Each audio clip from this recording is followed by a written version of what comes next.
Hi guys, Craig here. Welcome to another edition of the podcast, Tell Craig Your Story. First off, I would just like to say congratulations to the Atlanta Braves, my favourite baseball team, as you will probably have heard numerous times on the podcast. I even got to speak to Pete Mullen, former Atlanta Braves player. But yes, congratulations on winning the World Series last night. It was an amazing achievement. Nobody gave him a chance to win the World Series, and you really cannot wipe the smile off my face. And this weekend, I will wear my cap and my Chipper Jones jersey. So, once again, congratulations to the team. I wish I was in Atlanta celebrating with all the fans. It's just an amazing achievement. Well done. Now, I'd like to introduce the sponsor of this podcast. It is Ringside Boxing, and they have their annual grand finale, Ringside Fight Night, on November the 13th, starting at 5:30. So if you're in the Shanghai area, tickets are very limited, so please make sure that you go to their website, or you can go to their Facebook page and get your tickets there. They will not have an event in December, so this is their last event of the year. International boxing and Muay Thai fights with amateur boxers from all around the world. Today we'll be speaking to Elsa Michanol. Now, Elsa is a singer raised in France, and she has lots of musical influences, including classical music, R&B.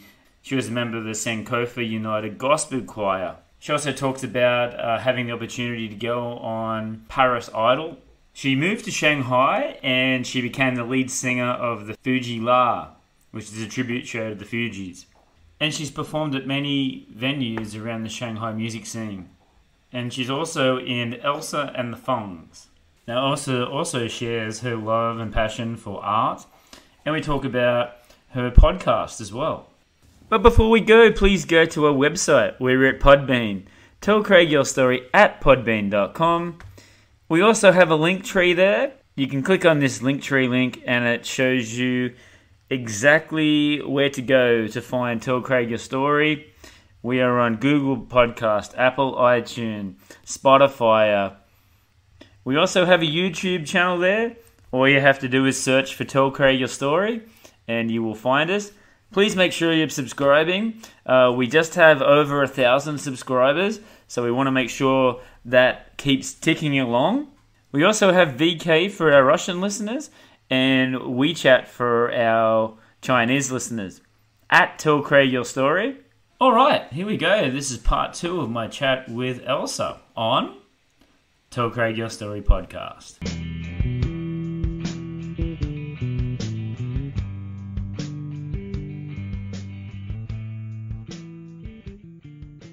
So we're just talking earlier about how you found jazz in Shanghai. I mean, was it popular when you first come to Shanghai? Because now it's popping up everywhere, like you were talking about the new bar that you're performing at now, but was it popular at that stage? I guess it was on already. I was not familiar with everything at first because it was not my first language. So right. It took me some time to get to places where they were playing jazz. I can't remember the first time I went, but it's definitely accessible here because you just step into a place like Heyday. I think of Heyday because I think it's one of the first places I've been, and it's just amazing. The vibe is amazing. The colors, definitely. Especially there, but the colors are amazing. And the double bass thing, where you don't have nothing, you just play like this. Yeah. You just find the notes and this huge instrument. I like to see that. I like to hear the sound. That's a talent. Yeah. That's a talent when there's and this is where I mean it was parallel to the jam sessions, but I was just learning about a band being on stage. I was learning about stage, about having time for solos. It's not always about the singer singing, you know? And especially with that type of music as well. Yeah, they want to play the solo. Exactly, and it's in the culture. Yeah. In the music culture, you have to have your solo.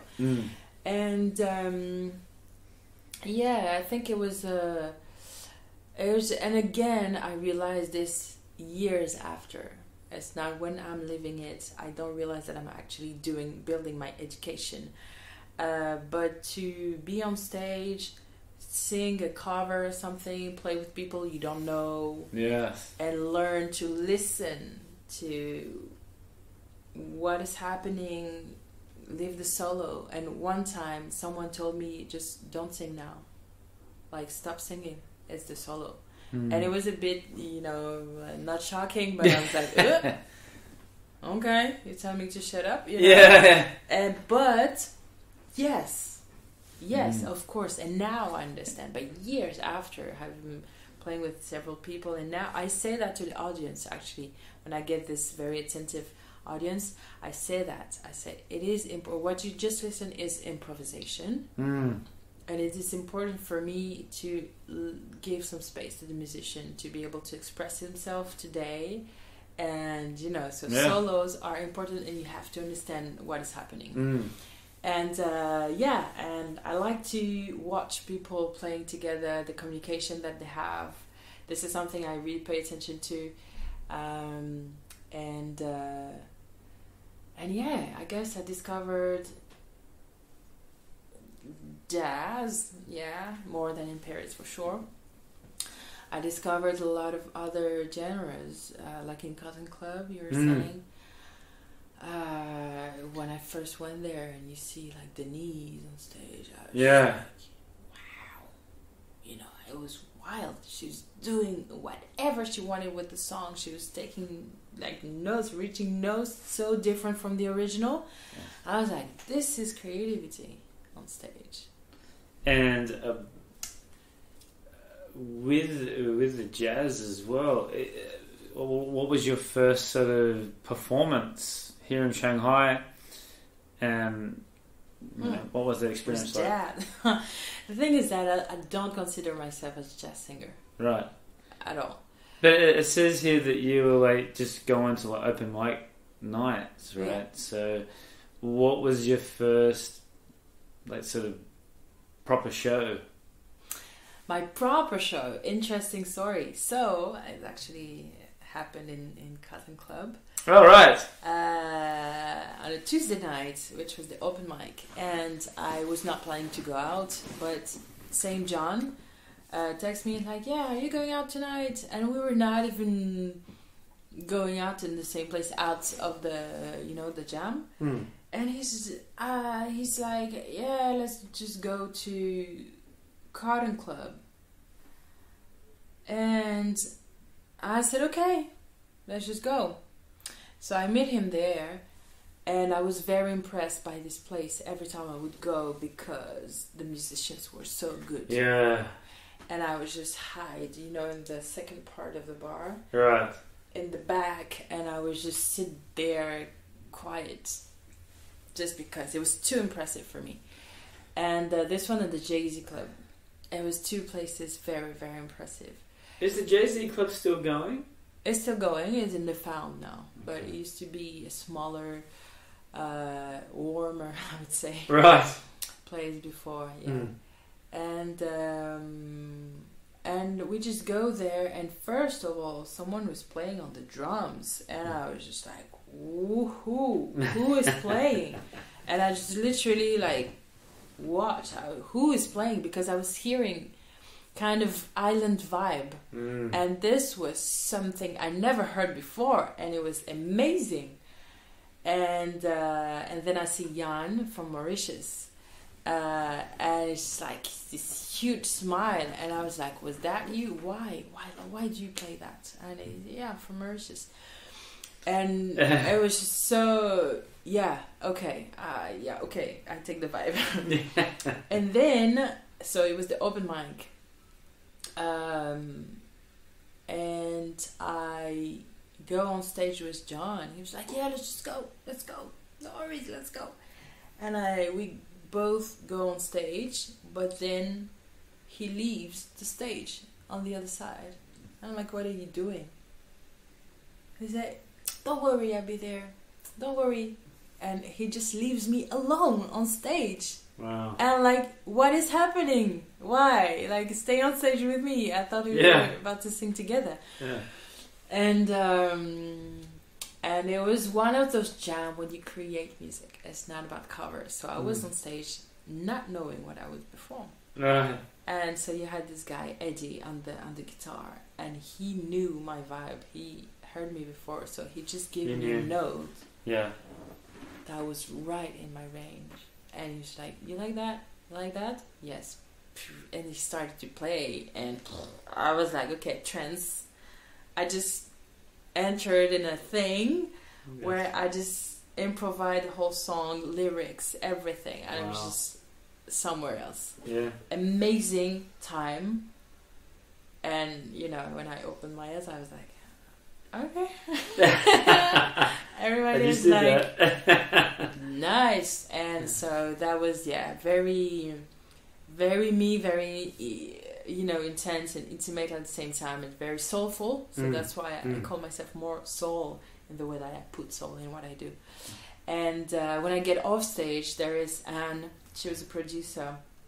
And she just said, okay, we need to talk. Can I get you a WeChat? And a few days after, we have a chat. And she said, okay, I'm doing a tribute concert for the Fugees. And I want you to be in the show. Wow. So that was the first thing. And it was the first time in the summer that I was not going back. And everything happened in the summer, you know. So it was just rehearsals, going to the studio once a week, practicing, learning songs, studying the songs, and working with other musicians that I didn't know. Having kind of a vocal coach, but just to practice the vibe of the show and stuff. And and we did this show. It was at Arkham in 2017. And it was, you know,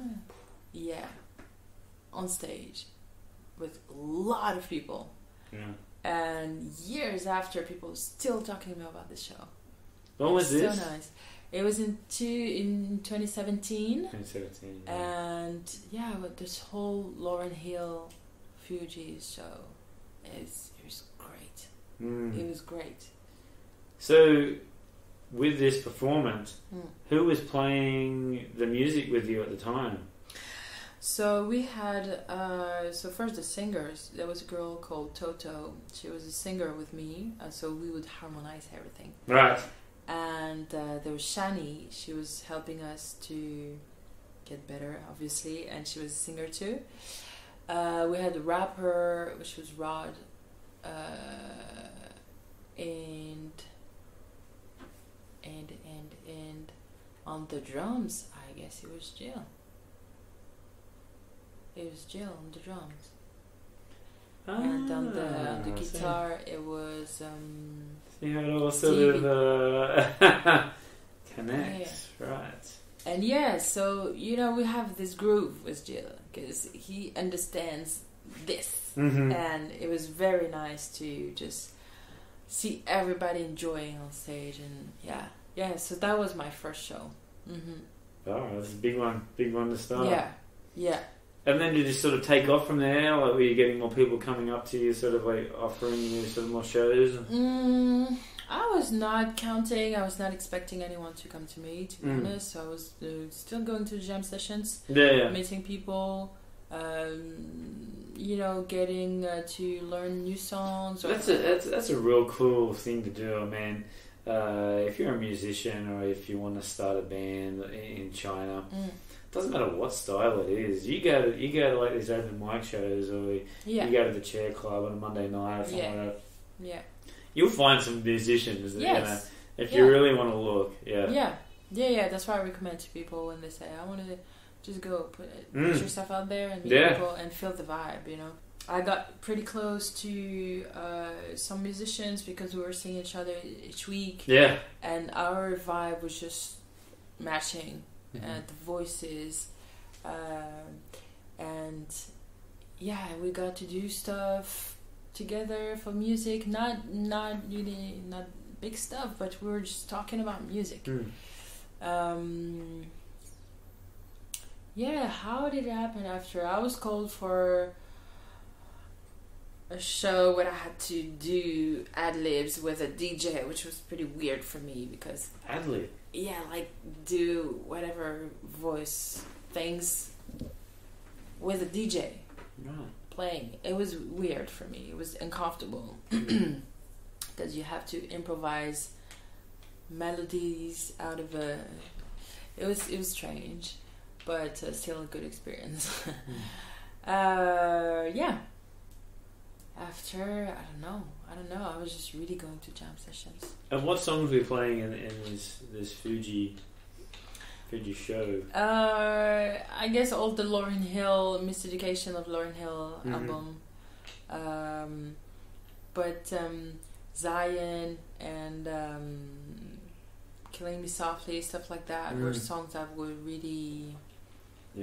Yeah, it was really fun also because I knew those songs, but to actually learn and sing and harmonize, yeah. So what did you do in that period then, from when you first started? You said you just just going to these jam sessions, getting a vibe, getting some contacts, and it just sort of the ball started rolling for you. You started getting more and more gigs, or how that? Not too many. I think the gig, the most important after that was a Ladyfest gig. Right. Because I was approached. So yeah, it's basic. This is a transition. After the Fugees, someone that was at the concert said, "Okay, we're looking for a performance for the Ladyfest show," and I stayed with the same singer, and we said, "Okay, we're gonna do something together." And as we were preparing the songs, I was talking to Jill, and I said, "Yeah, we're doing this duet, blah blah blah." And he said, "You need a band. You need a band. Let me get that for you. You need a band. So I'm gonna be the drummer. Let's get Nikita on the bass." And there's this new pianist, Frank. He just arrived. So my Frank from now. Right. And he just arrived in Shanghai. He was in Kunming before. And we just set up a show, like at the biggest hour of I think it was 10 p.m. We had like crowded chair club. And I just sent the song list to the guys, no key. I didn't know what a key was. Just send the songs, let's do everything original key. No rehearsal. And we go to this chair club. And it was just packed. It was packed. Like no chair and no table. And I don't think I've been to a time where there hasn't been packed. Yeah. Always it's full. Always packed, especially on Monday nights. Yeah. And we do the show, and it was amazing. It was an amazing show. No practice, and we were like, that's good. That felt pretty good, yeah. Yeah. So the year after, same period, Ladyfest again, and we had to change drummer because Jill was out of the country.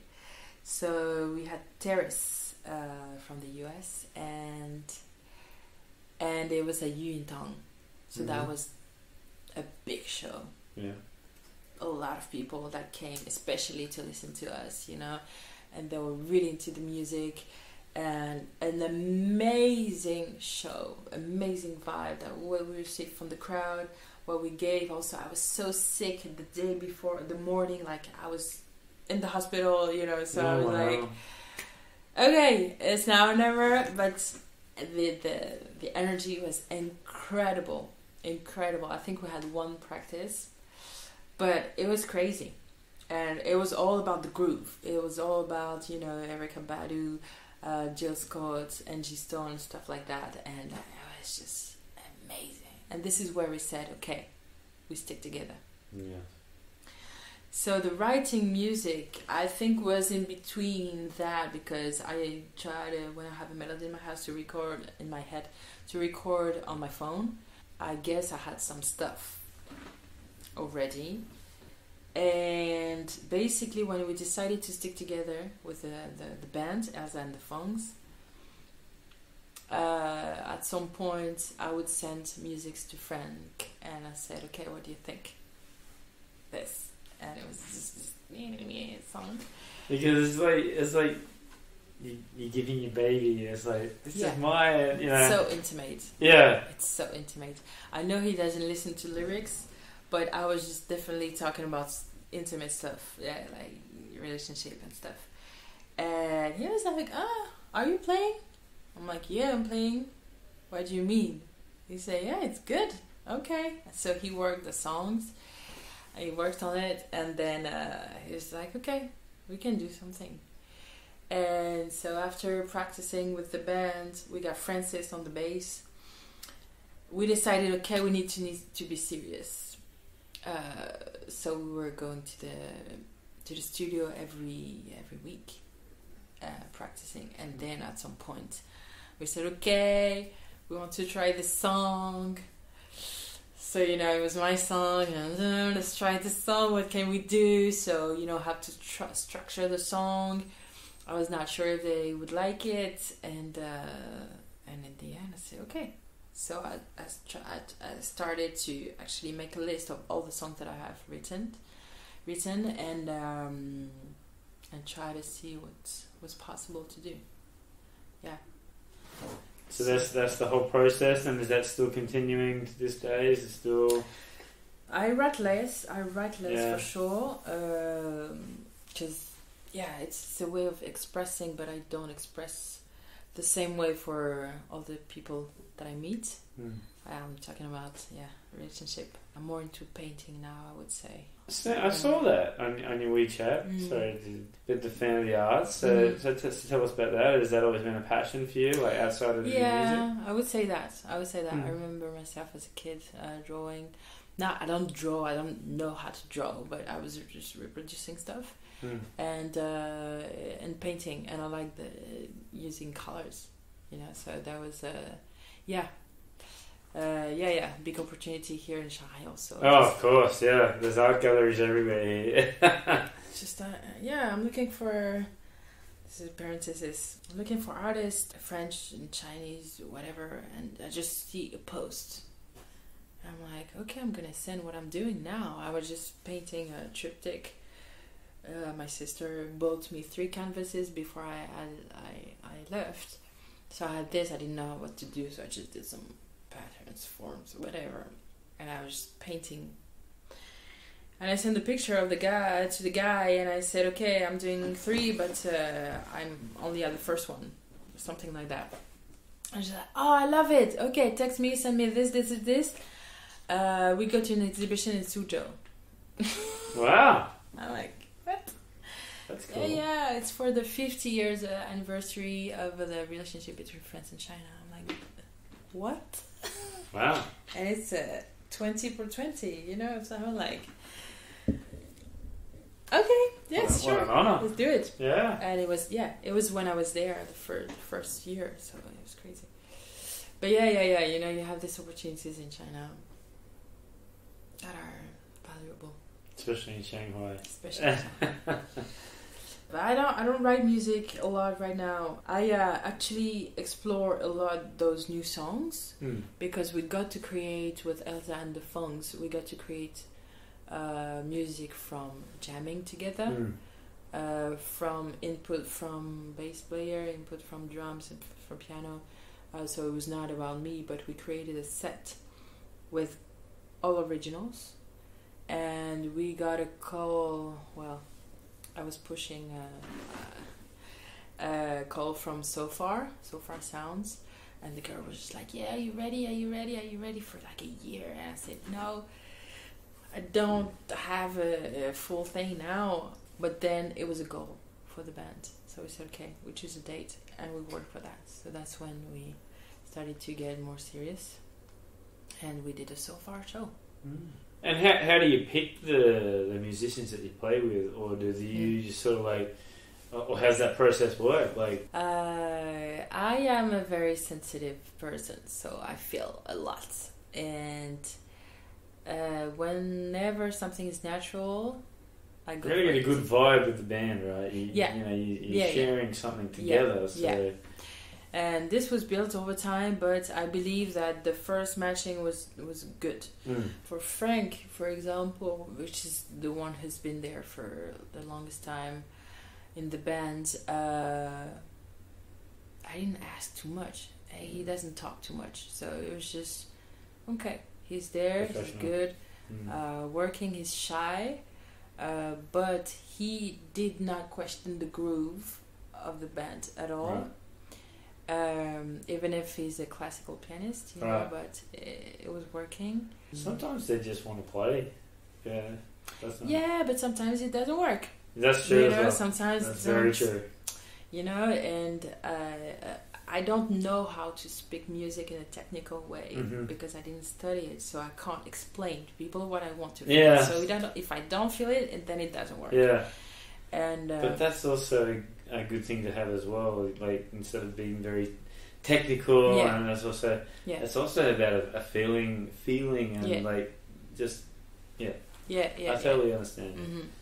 So I don't like have auditions or whatever, but before contacting the person, I'm making sure that this is what I need, you know. So when we picked Francis for the bass, it was just like, the man is the groove. The guy is the groove. So just get him, and his vibe was cool, and so that was that. And in terms of your set that you play now, how do you write the set? Like, are you wanting to play all new songs, or you want to sort of mix it up, play some old songs, so play some originals? The set list is different with everybody I play. There is a common base, of course, because I don't pretend to have... And the solo. And the solo. I don't pretend to have a huge set list, so I'm working on that definitely. But, you know, for example, with Bastien, it's more French songs oriented. With Frank, we have, I think, the wider repertoire, because he can do soul, he can do new soul, pop, jazz, and originals too. So we do a good mix of that. And our Red Box is very interesting for now. I think it's challenging because we have to learn like old jazz, Judy Garland stuff, and so it's fun. So for you, what do you prefer to play? I don't prefer things. No, I don't prefer things. I am open to learn new stuff. Right. And it's interesting with the jazz to learn like the structure and the change of keys, and you think like it's a over the rainbow song, like so. When I listen to it, it doesn't sound hard to play, but when you get into jazz music, like playing guitar or drums or any sort of instrument involved with jazz, it's tough. It's tough. I don't care what anybody says. Even the good musicians, they're still learning jazz. They practice every day. Yeah, for sure. But like we're practicing today a song, which apparently is simple, but it's just like, instead of going there, you take this note and like right below, and it makes a whole difference. Right. So it's interesting. After I will need time to feel comfortable enough to play with the song, you know. So now I just perform the song, but it will take time for me to feel comfortable and change some stuff and make it my own. I don't prefer. For sure, my connection with Frank is that big that I feel comfortable. We have such a strong input in everything. We listen to each other. There are some moments, very blissful moments, you know, on stage. So I appreciate that, because it's even if we would play a song we've played several times before, every stage is different, and we can feel it, we can talk about it, and we improve, you know. So we definitely play better than before, and it's a nice process. How is the Shanghainese, like the Chinese crowd, how are they sort of, is it popular jazz music here? Like, and have you seen like a sort of change in the like your crowds that you have here? Yeah. Is it more predominantly or foreign people, or is it like a good mix? It's a good mix. It depends on the place, but now, it's more Chinese people now. Yeah, it's more Chinese people. What do you think that? I think the younger generation of Chinese people are very open to that. They're very open to international culture, international culture or not, because it can be Chinese musicians, but they're open to that. Yes. And they're curious, even if they don't know nothing, they would come, appreciate it. They do really appreciate it. Like, meeting new people when I play, like even meeting new people like at work and just out. What, you play drums? You play the guitar? That's amazing. And it's like, at home, it's like, yeah, whatever. Everybody's the same. Yeah. I find more of a respect for playing an instrument here in Shanghai as opposed to back at home. But how do you feel about it? I feel it's a good question, but I feel always a little bit uncomfortable sometimes. Again, about the compliments, which is still. I mean, it's gets you smile too much, so your face gets stuck there. It's like you get how people express how they receive my music. Yes, and it's not uncomfortable in the way that I would blush and run away, but it's just a lot of information, and they just open. And like I feel that I open something, and people are like, and sometimes it's just a lot to. But I think that's. If someone comes and that's my first rock show, that I've been to, the drums were just amazing. I've never seen anybody. Yeah.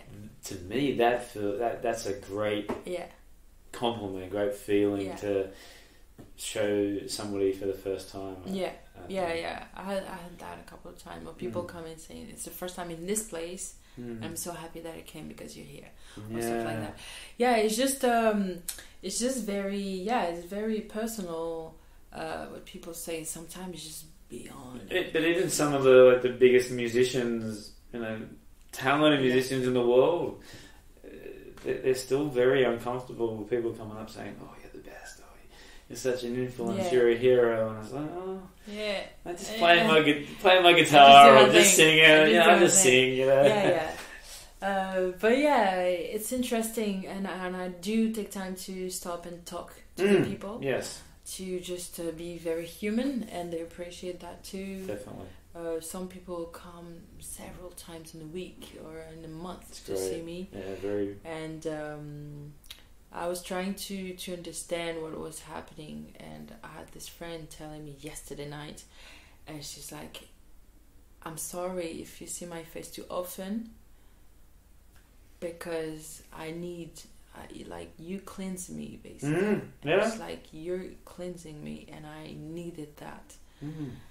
It's a release. And I was like, and she's very emotional too, and I was like, but they go to work, it's a stressful job, you've probably got to maybe have a family, a relationship, and then all of a sudden it's just like, it's a Friday night, I just want to go out and just listen to some music.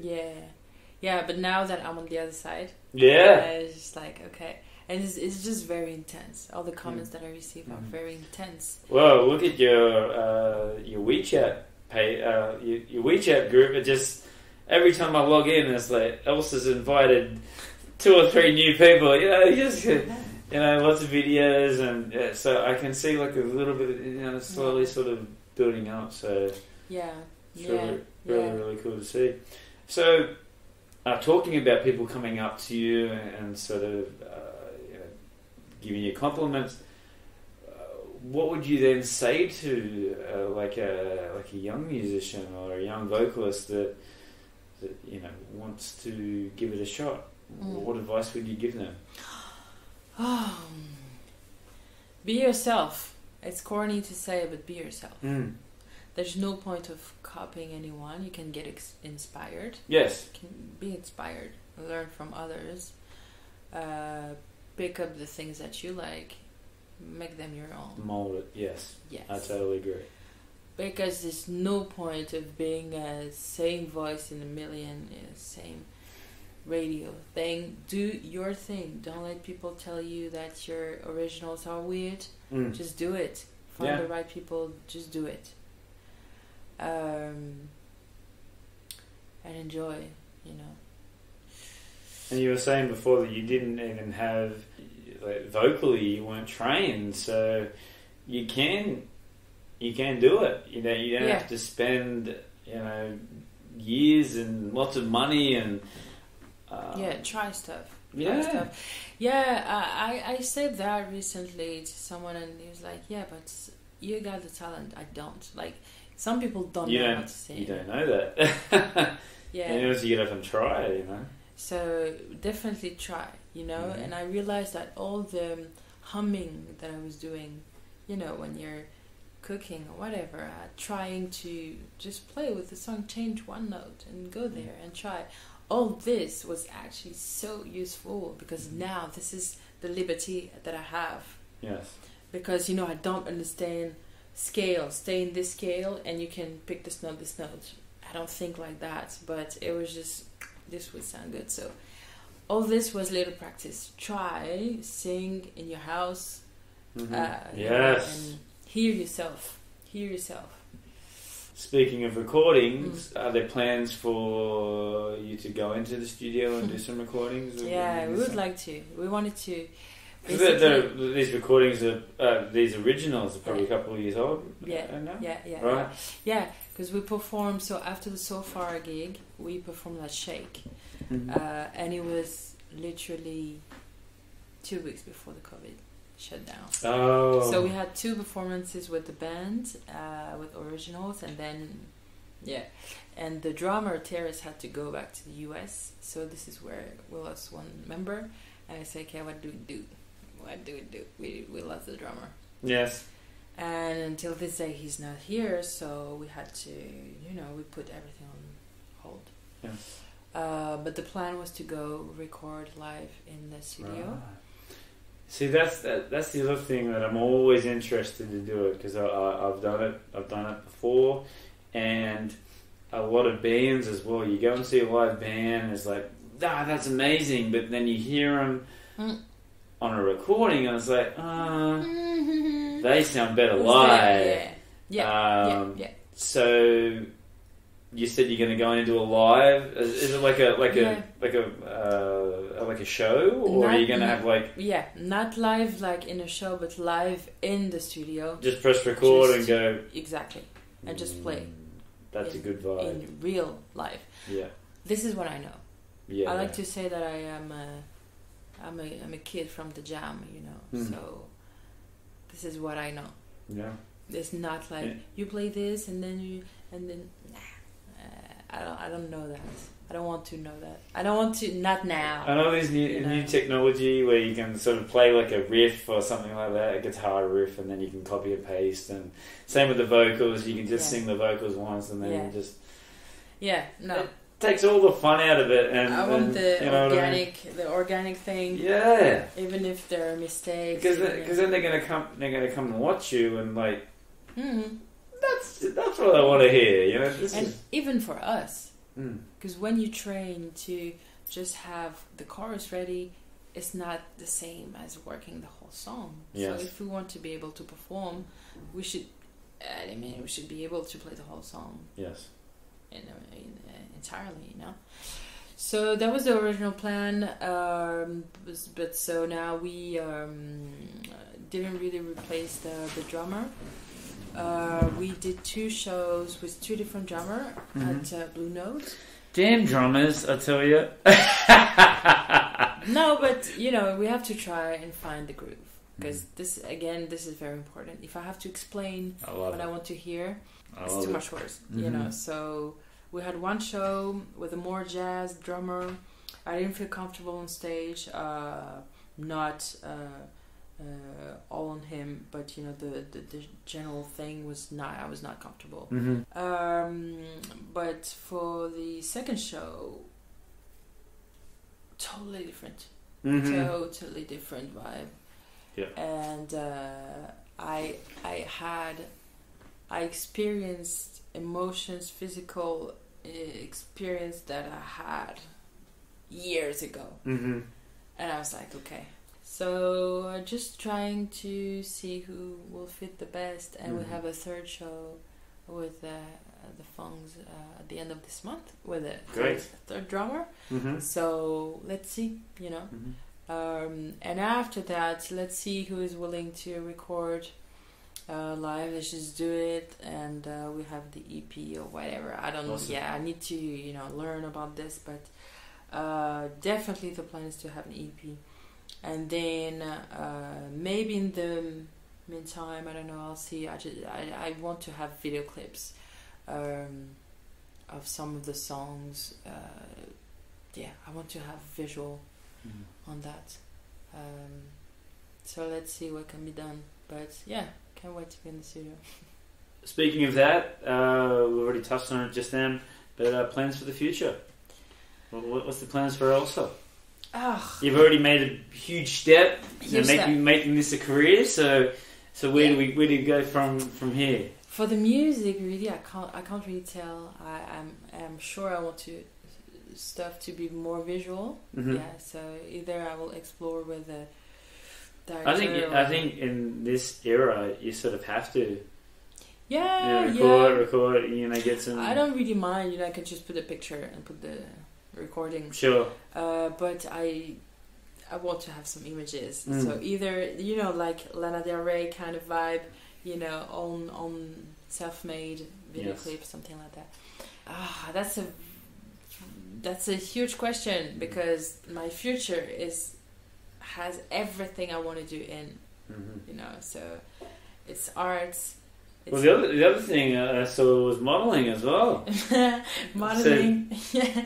Well, yeah, I did some pictures. I wanted to do new pictures, so I contacted this photographer Zachary, and we did an amazing shoot. Wasn't it? Yeah, and I didn't even post everything, but. Some amazing pictures, and I was like, yeah, it's getting closer to what I had in mind. So there you go, you got some options. Yeah, and so this will help me to have more stuff. I actually did a photo shoot for a painter designer some weeks ago, so this will be out soon. Fantastic. So yeah, I definitely want to do more of that. Dream big, be in a movie, whatever. This is what I wanted to do when I was a kid. I wanted to do all that stuff. So I want to try to realize everything that I had in mind when I was a kid.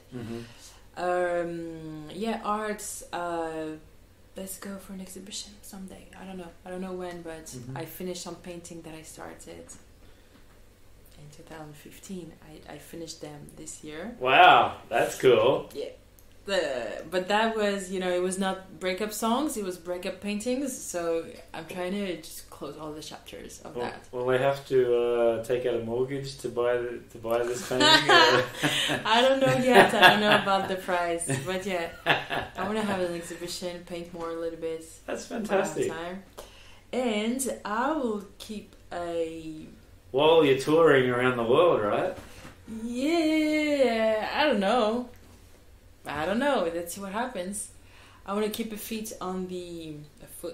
in the education system. Because as a dean of students, the part that was more important for me was making kids talk. That was very interesting for me, and adults as well. Building a thing with mental health to be addressed to the kids now, and I got just a talk with someone that was very open to it and actually mentioned that to his school. Amazing. So it's gonna be there hopefully in the next few months, and just to make workshops with kids so they know that who they can talk to if they feel bad. That's and amazing. Talk about mental health, depression, suicide, all that. Very because it's a mess, This time, especially with COVID. Yeah. Feeling alone. And then there's still countries that still not even close to getting, Change of lockdown. Open. Yeah. Yeah. So this is something that really matters to me, or help people talk in a way, because I have this naturally. So let's push it and let's get people, let's get you the help you need. I might not be a psychologist, but I can be a facilitator, just so you can take the step and take the confidence to just call a psychologist and go. Because we all need a psychologist. We all need to talk. We all need to be listened to. We all need to be understood. Yes. And I think that this is what makes people sad, when they feel that they are not heard or they're not loved. And, it's a big topic. And look at you, all the compliments that you're getting. Yeah. And a little birdie told me that you actually have your own podcast as well. Yes. Let's talk about this. Let's talk about that. So the podcast, it's a kid dream. I like to talk a lot, and I was listening. Really? We've only been talking for 2.5 hours. hours. Only that? Well, it's going to be difficult to. I was always very impressed by radio voices in France. Even if it was information, like news, but voices. You don't see the person, but there's this voice, and it's her, And I have this memory of when we were going to pick up my mom at the train station, and we were parked, and it was always the same time because the train was arriving at the same time. So that at the same time, there was this voice of this jingle of the radio saying, "It's now 6 p.m." and and advertising voice. Who is voice this mystery person? The radio voice? I don't even know. I don't even remember. There is one, she was called Christelle Robière, something like that. But I don't even know. I don't know her face. But that's what I'm saying. Like, it's a mystery. Who is this? Yeah. And she was just part of our daily life. A lot of radio listening and advertising on TV. I love that, the voiceover stuff. It was amazing to me. So, one day I just bought a microphone. A Zoom microphone, actually. A Zoom. I got a Zoom. Yeah. I got a USB microphone on the Taobao. And I got it delivered, and I was thinking about it, and I had the name.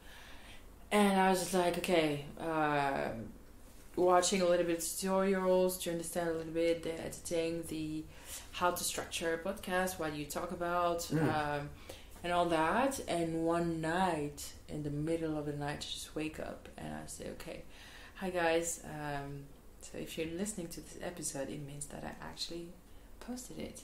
So this is the first episode of Soul Sample, the podcast. And Soul Sample? So, give it a plug, come. And I'm just talking alone, explaining the difference between being a girl and a boy in the society, and how it's perceived, and how boys don't want to cry because it's forbidden to cry. Tough.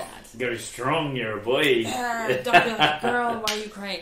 Yes. And stuff like that, and about feelings, emotions, how to treat that. So I just talk alone, and one day I said, okay, let's go. Just launch it. So I did that, and I had a coach at that time that helped me a lot during the COVID also.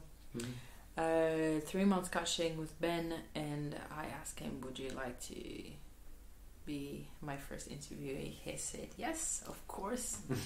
So that's my first guest on the podcast, and it was a 2-hour something conversation, and it was just great. He was very open to talk about everything, and mental health issues as well, because he has a podcast too talking about mental health in sports and business. It was great. Yeah, so the possibilities, the future is very, very, very bright. Yeah. It's wide.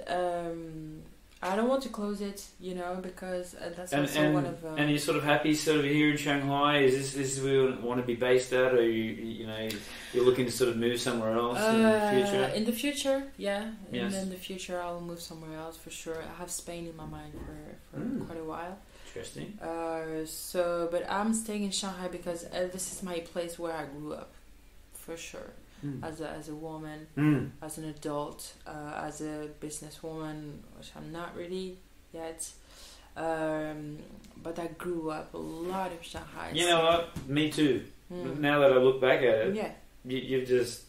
I agree. I've done exactly the same. Yeah. Of course, if we look back, I mean, years ago, even just the way we approach people. I remember when I was like 17, I asked to someone, how do you do to ask so many questions to someone? I don't know how to talk to people. I don't know how to, you're just there. Hey, how are you? Haha. You know? Exactly. Or you don't know what to do. You just sip too much. And I remember that I didn't know how to make a proper conversation with someone, like deep. Yes. And for now, this is what I look for. This is what I enjoy. You just go straight in it.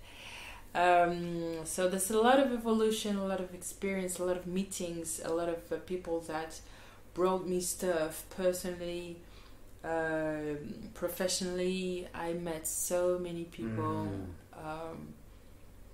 and good and bad experiences. It's experience. But even the bad ones, you learn from those experiences. You learn. You have to learn. You have to look at it. Yes, for sure. Right. So I think Shanghai is a good place to also, even if it's very, very busy, it's also the place where I am quiet when I am in my house, that I can write, think about all this, analyze a little bit with no disruption if I don't want to have disruption. That's why I love Shanghai. You can come here, and if you have a goal to achieve something, the opportunities here for not only just music but all different avenues. Love Shanghai. But there's one thing we didn't mention. But to make it short, art led me to do postcards. Oh, I saw that as well, and I had that written down. Let's talk about it. Come on. Go ahead. So basically, the Pearl is still doing the Christmas market. And so years ago, I had with a lovely grand yeah. And I had this girl, Marquetta. She was working for the Pearl, and her roommate was my friend. Such a small world. Yeah. And one day she's like, "Yeah, there's a Christmas market. Put your paintings out there." I'm like, "I'm not selling the paintings." Yeah, it's okay. I just keep a table for you. Just find something to sell. And I had 2 weeks, and I was like, I don't know what to do. I don't know what to sell. But painting, okay, what can I do? Postcards. I love postcards, and I write postcards all the time, especially when we were traveling. But so I decided, okay, I'm going to create a series of postcards with my paintings. So I started with the small knowledge that I have in Photoshop. I had a camera. I had a camera. Yeah, I took the pictures. I designed all the postcards alone for like a week something. I was just like, okay, whatever. Let's print, let's try. I don't know. I had a contact for a printer. I went there so far, printed the stuff. I had like 100 of each, so 800 postcards. And then I had to find the envelopes, the supplier thing, this is wrong, this is good, okay, fine, whatever, boom. And in 2 weeks I was ready for the market. So I got this postcards, very colorful, and it was just like, selling postcards. And little by little it was getting a little bit more professional. So I got the little plastic things, I got the stickers to close them because there's no glue, so I had to design a sticker. And the concept, what is the concept? The concept was to actually make people sit down in front of the table and write the postcards now and give it to me so I can post it. So I opened this thing called Take a Pen, Write a Postcard. So my friend Vanessa, she was like, you need to brand that. So I had to find a name. It was a whole thing. Anyway, and so Christmas, you send postcards on Christmas for sure. And for the New Year, so I had people sitting down and writing in every country possible. So that was amazing. And I would go to the post office and be like, yeah, can I buy some stamps and put it in? It was amazing because the process is something that very, yeah. They're like, that many? I'm like, yeah. But it was not huge quantities, but the fact of just, I love mail.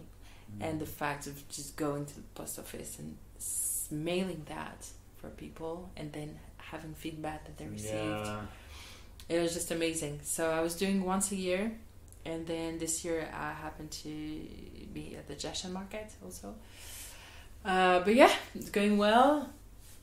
And I have to do the second series, but it will take more paintings and more time. But, right. Soon. So paintings, postcards, and eventually a notebook also.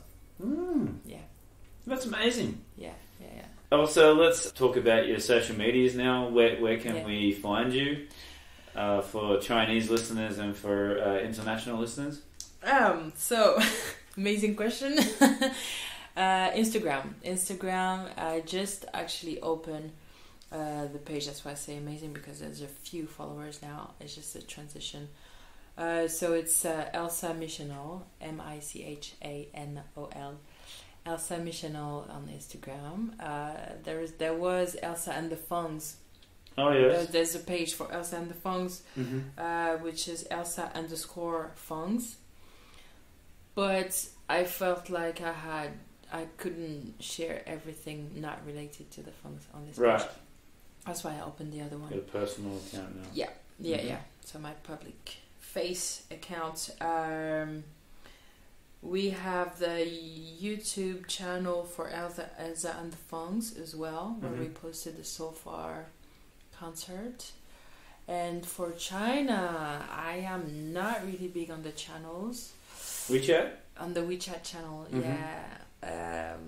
I just opened it this week actually, and just posted 3 pictures just to see how it goes. But there's a Yoku channel so far as and the Funk, but just for this concert that we posted. That's pretty much it. But you got the WeChat group, right? The WeChat group where I post my upcoming performances, but someone has to get you in. Right. Basically, okay. Yeah. Alright, so to finish off, I asked some questions sort of to the topic as well, and just to sort of get to know you better. Your top 2 or 3 favourite things as of today. Are you ready? I'm ready. All right. My 3 favorite things. All right. So tell me as of today, what are who are your 3 favorite musicians? Actually, let's rephrase that and say singers, and then say musicians. Gee. It can be people from the past, yeah? Of course. Yeah. Okay. First of all, I have to give this to Celine Dion, of course. She's been a big influence to me as a kid. Now I would say singer her, because she's just has this amazing ability, and she plays the guitar, and it's just badass. Awesome. And then your top 3 favorite albums. Oh, this is so difficult. Favorite albums. The as of first today. one that comes in my mind is Coldplay. Shoot. Voodoo from D'Angelo.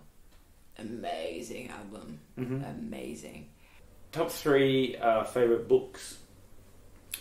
Oh, that's a book in French called The 5 Ones That...